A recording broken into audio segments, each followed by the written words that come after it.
சரி சரிப்பா. என்னடா தோட்டத்தில் வந்துச்சு இந்த ஸ்கூலுக்கு முன்னாடி சீமான மீட்டிங் இப்போதான் வந்தேன். யாரு மேடைக்கு இருபுறமும் நின்று கொண்டிருக்கிற நம் உறவுகள் தயவு கூர்ந்து பின்னால் இருக்கையில் அமருமாறு கேட்டுக்கொள்கிறோம். மேடையின் அருகில் நின்று கொண்டிருக்கிற நமது உறவுகள் தயவு கூர்ந்து பின்னால் இருக்கை இருக்கிறது, அமருமாறு கேட்டுக்கொள்கிறோம். உறவுகள் தயவு செய்து ஒத்துழைப்பு கொடுங்க, பின்னால் இருக்கையில் அமருங்கள்.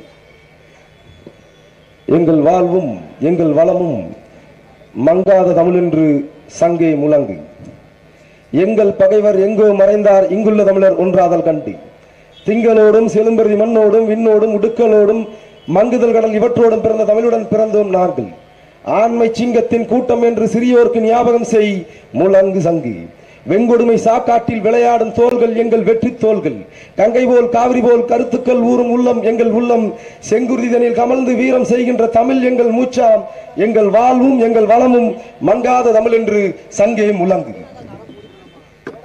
இந்த பூமி பந்தில் இருக்கக்கூடிய ஆட்சி முறைகளில் குறைந்தபட்சமேனும் நியாயமான ஆட்சி முறை மக்களாட்சி முறைதான் என்று சொல்கிறார் பிரிட்டனின் தந்தை வின்சன் சர்ச்சில். ஏனென்றால் மக்களாட்சி முறையில்தான், மக்களாட்சி தத்துவத்தை மக்களாட்சி கோட்பாட்டை ஏற்றுக்கொண்ட ஒரு நாட்டில்தான் நம்மை யார் ஆள வேண்டும் என்று நாமே வாக்களித்து தீர்மானிக்க முடியும். அதனால்தான் இந்த உலகில் இருக்கக்கூடிய ஆட்சி முறைகளில் குறைந்தபட்சமேனும் நியாயமான ஆட்சி முறை மக்களாட்சி முறை. ஆனால் இந்த மண்ணில், இந்த நாட்டில் உலகின் ஆகப்பெரும் ஜனநாயக நாடு என்று பீற்றிக் கொள்கிற இந்த நாடு உண்மையாகவே ஜனநாயக தத்துவத்தை பின்பற்றித்தான் தேர்தல் நடக்கிறதா? வாக்குக்கு காசு கொடுத்து 2000 3000 என்று காசு கொடுத்துத்தான் இங்க இருக்கிற தலைவர்கள் மக்கள் தேர்தலை சந்திக்கிறாங்க. பணம் இருப்பவன் தான் அதிகாரத்தில் அமர முடியும். பல நூறு கோடி பல்லாயிரம் கோடியை செலவழிப்பவர்கள் தான் அதிகாரத்தில் அமர முடியும் என்கிற நிலையை இவர்கள் உருவாக்கி வைத்திருக்கிறார்கள். இந்த மண்ணில் அதிகாரத்தில் இருக்கிற திமுக தன்னுடைய நேரடி அரசியல் எதிரியாக கருதக்கூடிய காட்டிக்கொள்கிற திமுக அதிமுகவை 18 இடங்களில் நேரடியாக எதிர்க்கல, போட்டியிடல. அரசியல் எதிரியாக நேரடியாக அறிவித்திருக்கிற அதிமுக திமுகவை 18 இடங்களில் நேரடியாக போட்டியிடல. உதயசூரியனை இரட்டைகளை 18 இடங்களில் நேரடியாக மோதல, போட்டியிடல. தத்துவ ரீதியாக, சித்தாந்த ரீதியாக, மத ரீதியாக நாங்கள் பாஜகவை எதிர்க்கிறோம், ஆர்எஸ்எஸ் கும்பலை எதிர்க்கிறோம் என்று வாய்களிலே பேசுகிற ஐயா ஸ்டாலினும் திமுகவும் பாஜக போட்டியிடுகின்ற பல தொகுதிகளில் போட்டியிடல, பாஜகவை எதிர்க்கல, காங்கிரஸை எதிர்க்கல. அதிமுக காங்கிரஸ் எதிர்க்கல, பாஜக காங்கிரஸ் எதிர்க்கல பல தொகுதிகளில். ஆனால் திமுக போட்டியிடுகின்ற அத்தனை தொகுதிகளிலும், அதிமுக போட்டியிடுகின்ற அத்தனை தொகுதிகளிலும் தமிழர் இனத்தின் விரோதியாக இருக்கக்கூடிய காங்கிரஸ் போட்டியிடுகின்ற அத்தனை தொகுதிகளிலும் மனித குலத்தின் எதிரியாக இருக்கிற பாரதிய ஜனதா போட்டியிடுகின்ற அத்தனை தொகுதிகளிலும் ஒரு கட்சி, ஒரு தலைவன் எதிர்க்கிறான், போட்டியிடுகிறான் என்றால் அது எங்கள் அண்ணன் சீமானும் நாம் தமிழர் கட்சி மட்டும்தான். இந்த மண்ணில் வந்தவன் போனவன் எல்லாம் தலைவர். உதயநிதி எல்லாம் தலைவராகிறார். இந்த மண்ணில் நாங்கள் சனாதனத்தை எதிர்ப்போம், மனு தர்மத்திற்கு எதிராக சித்தாந்த ரீதியாக அரசியல் செய்கிறோம், சமூக நீதிக்காக அரசியல் செய்கிறோம் என்று வாய்களிலே பேசுகிற ஸ்டாலின், உதயநிதி ஸ்டாலின், கருணாநிதியின் பேரப்பிள்ளை, ஸ்டாலினின் பிள்ளை என்கிற ஒரு தகுதியை தாண்டி உதயநிதிக்கு வேற என்ன தகுதி இந்த மண்ணில் இருக்கு? அப்ப பிறப்பால் ஏற்றத்தாழ்வை கற்பிக்கிற இதே சனாதனத்தின் அடிப்படையில் தான் பிறப்பால் கருணாநிதியின் பேரன், பிறப்பால் ஸ்டாலினின் பிள்ளை என்கிற சனாதனத்தின் அடிப்படையில் வந்த உதயநிதிக்கு தலைவனாவதற்கு இந்த மண்ணில் என்ன தகுதி இருக்கு? உதயநிதி எல்லாம் இந்த மண்ணில் தலைவராகிறார். அண்ணாமலை எல்லாம் இந்த மண்ணில் தலைவராகிறார். அண்ணாமலை எப்படி தலைவராக வந்தாரு? பாரதிய ஜனதாவில் இதற்கு முன்னால் இருந்த மூத்த தலைவர்கள் மக்கள் பொன் ராதாகிருஷ்ணன், தமிழிசை அம்மா தமிழிசை சவுந்தரராஜன் தொடங்கி இவர் இந்த தலைவர்களுக்கெல்லாம் இல்லாத ஆளுமை அண்ணாமலைக்கு என்ன வந்துருச்சு? அண்ணாமலைக்கு இருக்கிற ஆளுமை என்ன தெரியுமா? அண்ணாமலைக்கு ஒரு ஆளுமை இருக்கிறது. அதனாலதான் இதுவரைக்கும் பாரதிய ஜனதாவில் இருந்த தலைவர்களை தாண்டி ஒரு தலைவனாக அண்ணாமலை உருவாகி வந்திருக்கிறார். என்ன ஆளுமை? ஹனி டிராப் அப்படின்ற ஒரு ஆளுமை. ஒண்ணும் இல்லை, வடிவேல் நகைச்சுவையில் சொல்லுவார்ல, ஒருத்தர் சொல்லுவார் வடிவேல்ட்டு, அண்ணா நம்ம காட்டியும் கொடுக்குறோம் கூட்டியும் கொடுக்குறோமாண்ணே. அந்த மாதிரி ஹனி டிராப்ங்கிறது ஒண்ணும் இல்லை. தான் கட்சியில் இருக்கக்கூடிய தலைவர் மக்களுக்கு ஒரு பொம்பளைய ஒரு பெண்ணை கூட்டி கொடுப்பது, கூட்டி கொடுத்து அதை காட்சிப்படுத்தி அதை தலைமைக்கு காட்டி கொடுப்பது. அப்ப கூட்டி கொடுத்து காட்டி கொடுக்கிற அண்ணாமலை இந்த மண்ணில் தலைவராகிறார்.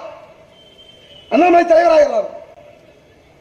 ஐபிஎஸ் பதவியில் இருந்து விருப்ப ஓய்வு விஆர்எஸ் பெற்று 24 மணி நேரத்தில் தமிழ்நாட்டின் பாரதிய ஜனதாவின் தலைவராக அண்ணாமலைக்கு பதவி கொடுக்கிறாங்க.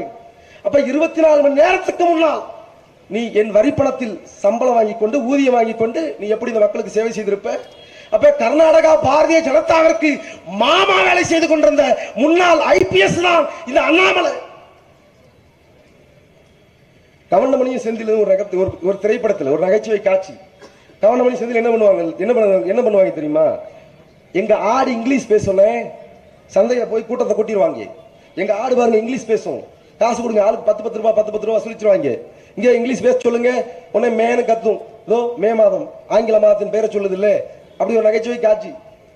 ஆனால் தமிழ்நாட்டில் ஒரு ஆடு வாயை திறந்தால் பொய்யை மட்டுமே பேசுகிறது. அந்த பொய்யை மட்டுமே பேசக்கூடிய அண்ணாமலை இந்த மண்ணில் தலைவராகிறார். இந்த மண்ணில் யார் தலைவர்? அண்ணாமலையும் உதயநிதியும் தலைவர்களா? தலைவர் என்றால் எப்படி இருக்கணும்?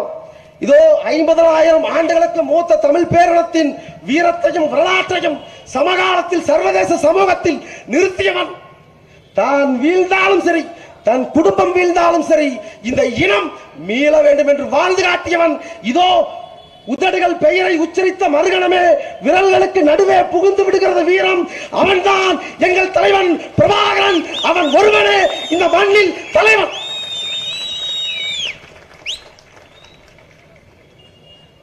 இந்த மண்ணில் காசு திமுக கூட்டம் கூட்டுறான், அதிமுக கூட்டம் கூட்டுறான், ஸ்டாலின் வர்றாரு, உதயநிதி வர்றாரு, ஆயிரக்கணக்கான மக்கள், பல்லாயிரக்கணக்கான மக்களை 500 ரூபாய் 1000 ரூபாய் கோட்டர் கோழி பிரியாணி கொடுத்து கூட்டம் கூட்டுற பணம் இருக்கிற திமிரு. 10,000 கோடியை 10 லட்சம் கோடியை சொத்து சேர்த்து வைத்திருக்கிறாய். அந்த திமிரு இந்த சேலம் மண்ணிலிருந்து பேசுறோம். இந்த சேலம் மண் மட்டுமல்ல, தமிழ்நாடு முழுவதும் தமிழர்களின் வளங்களை சுரண்டி கொடுத்திருக்கிறார்கள்.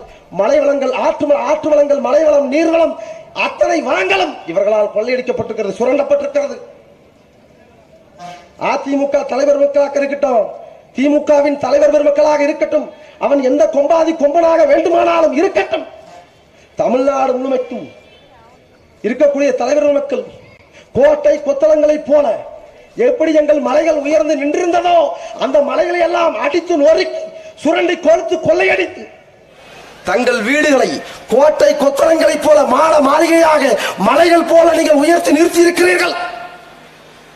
நொறுக்கப்பட்ட எங்கள் மலைகள், எங்கள் மலை வளங்கள் தான் இந்த திமுக அதிமுக தலைவர் மக்களின் கோட்டை கொத்தளங்களாக மாட மாளிகைகளாக உயர்ந்து நிற்கிறது. இப்ப நாங்கள் ஒரு நாள் நிச்சயம் வெகு விரைவில் ஒரு நாள் இந்த மண்ணில் ஒரு தூய தமிழர் தேசிய அரசியல், ஒரு தூய தமிழர் அரசு, மான தமிழச்சி மாறல பால் குடிச்ச ஒரு மான தமிழன் இந்த மண்ணில் அதிகாரத்தில் வந்து அமர்வான். அன்றைக்கு எப்படி எங்கள் மலை வளங்களை அடித்து நொறுக்கினீர்களோ, சுரண்டி கொளுத்தியீர்களோ, அந்த பணத்தில் எப்படி மலை போல உயர்ந்து நிற்கிறதோ உங்கள் கோட்டை கொத்தளங்களும் மாட மாளிகைகளும், அதை எப்படி நீங்கள் எங்கள் மலைகளை அடித்து நொறுக்கினீர்களோ அப்படி சீமானின் தம்பிகளும் உங்கள் கோட்டை கொத்தளங்களை ஒரு நாள் அடித்து நொறுக்குவோம். ஏதோ மேடைக்காக சீமான் தம்பிகளும் பேசுறாங்க. கூடியிருக்கிற மக்களை உசுப்புவதற்காக பேசுறாங்க என்று நீங்கள் கருதக்கூடாது. அறிவில் சிறந்த எங்கள் பெற்றோர்கள் பெரியவர்கள் நீங்கள் புரிந்து கொள்ளணும். கருணாநிதி இந்த நிலத்தில் எத்தனை தலைவர் மக்களின் வீட்டில் புல்டோசரை விட்டிருக்கிறார். அப்ப தன் வாழ்நாள் முழுமைக்கும் இந்த மண்ணுக்கும் மக்களுக்கும் வெறும் வஞ்சத்தையும் துரோகத்தையும் லஞ்சம் ஊழல் என்று தன் வாழ்நாள் முழுமைக்கும் வாழ்ந்த கருணாநிதியே பல தலைவர்கள் வீட்டுக்குள்ள புல்டோசரை விடும்போது தன் வாழ்நாள் முழுமைக்கும் ஒத்தை ரூபாய் சோடம் வாங்காமல், ஒத்தை ரூபாய் லஞ்சம் வாங்காமல் இந்த மண்ணுக்கும் மக்களுக்கும் உண்மையும் நேர்மையுமாக நின்ன தலைவன் பிரபாகரன் பிள்ளை சீமான் புல்டோசரை விட முடியாதா? உறுதியாக நடக்கும், உறுதியாக நடக்கும். இந்த மண்ணில் 2 பேரை உச்சரிக்க கூடாதுன்னு அச்சுறுத்துறான். 2 பேரை நாம் உச்சரிக்க கூடாது, சமூக வலைதளங்களில் பயன்படுத்தக்கூடாது. பேசினால் மியூட் பண்ணுவான், கட் பண்ணுவான். காட்சி ஊடகம் அச்சு ஊடகம் காட்ட மாட்டான், 2 பேரை காட்ட மாட்டான். ஆனால் இந்த 2024 நாடாளுமன்ற தேர்தலில் நாம் தமிழ்ச்சியின் சார்பாக சேலம் பாராளுமன்ற தொகுதியில் இருந்தும் தர்மபுரி பாராளுமன்ற தொகுதியில் இருந்தும் இன்னும் தமிழ்நாடு முழுமைக்கும் பல பாராளுமன்ற தொகுதியில் இருந்து நாம் தமிழ்ச்சி பிள்ளைகள், எங்கள் அண்ணன்மார்கள், எங்கள் அக்காமார்கள், தங்கைமார்கள் பாராளுமன்றம் போவார்கள், உறுதியாக போவாங்க. எந்த 2 பெயரை நீ உச்சரிக்க கூடாது என்று அச்சுறுத்தினாயோ அதே 2 பெயர்கள் எங்கள் வனக்காவலன் வீரப்பன், எங்கள் வீரத்துக்கு அப்பன், எங்கள் தலைவன் பிரபாகரன், இந்த 2 பெயர்கள் இந்திய நாடாளுமன்றத்தில் பெருமையோடு முழங்குவார்கள். எந்த புலிக்கொடியை ஆரியமும் இந்திய தேசியமும் கண்டு அஞ்சியதோ, எங்கள் ராஜராஜ சோழன், ராஜேந்திர சோழன் காலம் தொட்டு எங்கள் தலைவன் பிரபாகரன் காலம் வரைக்கும் இந்திய தேசியம் எந்த புலிக்கொடியை பார்த்து அஞ்சியதோ அதே புலிக்கொடியை, புலி லட்சணையை தன் நெஞ்சில் சுமந்து நாம் தமிழ்ச்சியின் வெற்றி வேட்பாளர்கள் இந்திய நாடாளுமன்றத்தில் நுழைவார்கள், உறுதியாக நுழைவாங்க. சீமான் பேசுவார், வெல்ல முடியுமா? நாம் தமிழ்ச்சி வெல்ல முடியுமா? இந்த அஞ்சமே உங்களுக்கு வேண்டாம். உறுதியாக நாம் தமிழ்ச்சியும் அண்ணன் சீமானும் நாம் தமிழ்ச்சியின் தத்துவமும் கோட்பாடும் உறுதியாக இந்த மண்ணில் வெல்லும். ஏன் இவ்வளவு உறுதியாக சொல்றோம்? நாங்கள் யாருடைய பிள்ளைகள், எப்படிப்பட்டவர்கள், சீமான் எப்படிப்பட்டவர் என்பதை நீங்கள் புரிந்து கொள்ளணும்.